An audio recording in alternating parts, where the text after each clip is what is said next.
जी हाँ, संतुष्टि की भी बहुत सारी बातें हैं। सिनेमा आज अच्छे बजट पे बनने लगा है। आज मैं ख़ास बोलना चाहूँगा जर्नलिस्ट्स के बारे में। जब मैं नायक हुआ करता था या उसके पहले की जो भोजपुरी फिल्में थीं, भोजपुरी सिनेमा भोजपुरी नायक कलाकारों के बारे में लिखने में उनके कलम की स्याही सूख जाती थी। शायद वो समझते थे कि भोजपुरी सिनेमा और कलाकारों के बारे में लिखने से उन्हें गंवार समझा जाएगा। तब इलेक्ट्रॉनिक मीडिया तो था भी नहीं। लेकिन आज का जो यंग जनरेशन है, जो इस भाषा की ताकत को पहचानता है, इस भाषा के इतिहास को जानता है, वो बखूबी, चाहे वो टेलीविज़न मीडिया हो, प्रिंट मीडिया हो, उसमें मुकाम मिला। मैं ये कहना चाहूँगा कि भोजपुरी सिनेमा आज इस मीडिया के सहयोग की वजह से देश और विदेश में फैल ज़रूर गया है, लेकिन अपनी गुणवत्ता की वजह से कहीं ना कहीं उसका कद भी छोटा हो गया। देखिए, मैं वो सौभाग्यशाली कलाकार हूँ जो 50 साल की सफ़र में ये 32वां साल है जब मैं भोजपुरी फिल्मों से जुड़ा हुआ हूँ। मैं चौथे या 5वें जनरेशन के साथ काम कर रहा हूँ। मुझे सौभाग्य प्राप्त है जो भोजपुरी सिनेमा के जन्मदाता थे, नज़ीर हुसैन साहब, चित्रगुप्त जी, कुंदन कुमार जी, ऐसे रामायण तिवारी जी, ऐसे बहुत सारे लोग, सुजीत कुमार जी, पद्मा खन्ना जी, इन लोगों के साथ मैंने अभिनय, उनकी उंगली पकड़कर चलना शुरू किया और यहाँ तक पहुँचा हूँ। इस 50 वर्षों में फिर वही बात है कि मैंने मेरी पहचान खो दी। एक उदाहरण देना चाहूँगा। आप किसी भी भाषा की फिल्म को देखिए और उसका साउंड ऑफ कर दीजिए, आवाज़ बंद कर दीजिए, तो उसकी वेशभूषा, सामाजिक परिवेश, जहाँ जो स्थल है, लोकेशन जिसको कहते हैं, उससे आपको मालूम हो जाएगा कि आप किस भाषा की फ़िल्म देख रहे हैं। लेकिन अगर आज आप भोजपुरी फिल्म देखिए और उसकी आवाज़ को म्यूट कर दीजिए, बंद कर दीजिए, तो आपको पता ही नहीं चलेगा कि आप किस भाषा की फिल्म देख रहे हैं, जो पहले नहीं था।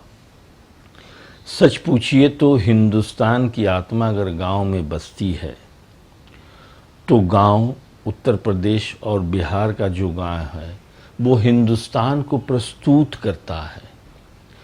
ब्लैक एंड वाइट के ज़माने में भी भोजपुरी सिनेमा के शब्द, गीतों का इस्तेमाल होता रहा है। भोजपुरी भाषा के बग़ैर हिंदुस्तान की सिनेमा शायद पूर्ण नहीं होती। और इसी भोजपुरी गीत, संगीत, लोकगीत को लेकर आज हिंदी फिल्मों में ज़बरदस्त व्यवसाय किया जा रहा है। लेकिन हमारी भोजपुरी सिनेमा दूसरे की नकल करने में बहुत पीछे चले गए। देखिए, वो जो मेरी नज़र में भोजपुरी सिनेमा के लिए सबसे पसंदीदा हीरोइन थी, वो कुमकुम थी।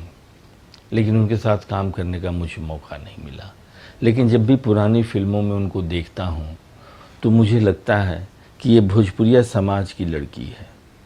उसके बाद मुझे पद्मा खन्ना जी के साथ काम करने का मौका मिला, लेकिन नायक के रूप में नहीं। कभी वो भाभी बनती थी, कभी वो माँ बनती थी, लेकिन वो भी पूर्णतः भोजपुरिया नायिका थीं। उनके पीछे की फिल्मों में उनके साथ अभिनय करते हुए मैंने महसूस किया था कि वो हमारे गांव समाज, हमारे घर की जैसी महिलाएं होती हैं, उस तरीके से थीं। फिर मेरे दौर में, आज के दौर में कई सारी नायिकाएं आईं जो अपने अपने वक्त में अलग अलग छाप छोड़ के गई हैं। तो वैसे तो बहुत सारी नायिकाएं हैं, बहुत सारे नायक भी हैं जो अपने वक्त का एक शहंशाह होता है, उस ढंग से एक एक दौर में उन्होंने काफ़ी ऊंचाई पाई है। तो कितनों का जिक्र किया जाए। देखिए, इसकी बड़ी अजीब सी पृष्ठभूमि मेरी नज़र में है। भोजपुरी सिनेमा तो ऐसा था नहीं। हालांकि हमारी संस्कृति में ये है कि जब दूल्हा बारात लेके आता है तो घर की महिलाएं ज़बरदस्त गालियां देती हैं। ये हमारी रीति रिवाज में है। लेकिन वो बुरा नहीं लगता है, चूँकि सुबह में जब लड़की विदा होती है तो पूरा गांव रोता भी है। होली के समय में अगर हम अपने भाभी के गाल में गुलाल लगाते हैं, थोड़ी बहुत मजाक करते हैं, तो हम ये नहीं भूलते हैं कि शाम को उनके पैर पर हम अबीर रखें। ये हमारे रीति रिवाज है।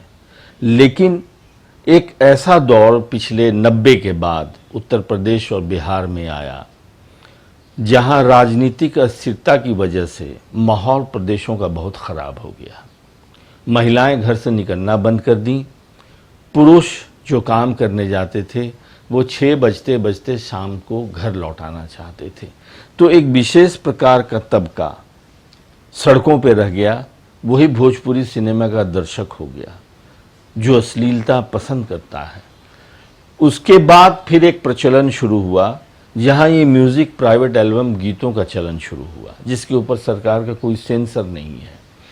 उन गीतों में अश्लीलता इतनी ज़्यादा कूट कूट के भर दी गई और वो सीडी बाज़ारों में इतना बिकने लगा कि जो दूसरे लोग जो इस भाषा को बहुत करीब से नहीं जानते हैं उनको लगने लगा कि भोजपुरी भाषा में अश्लीलता ही महत्वपूर्ण है।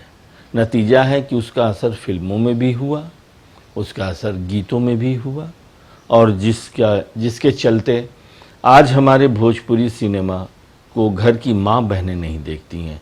जबकि मेरी नज़र में किसी भी क्षेत्रीय भाषा की फिल्म के लिए महिला दर्शकों का एक बड़ा तबका, उसका खास पसंदीदा वर्ग होता है जो किसी भी क्षेत्रीय भाषा को सफलता दिलाता है। देखिए, कलाकार हूँ, हमेशा ये इच्छा रहेगी कि कुछ और बढ़िया मिल जाए, कुछ और कर लूँ, अलग कर लूँ।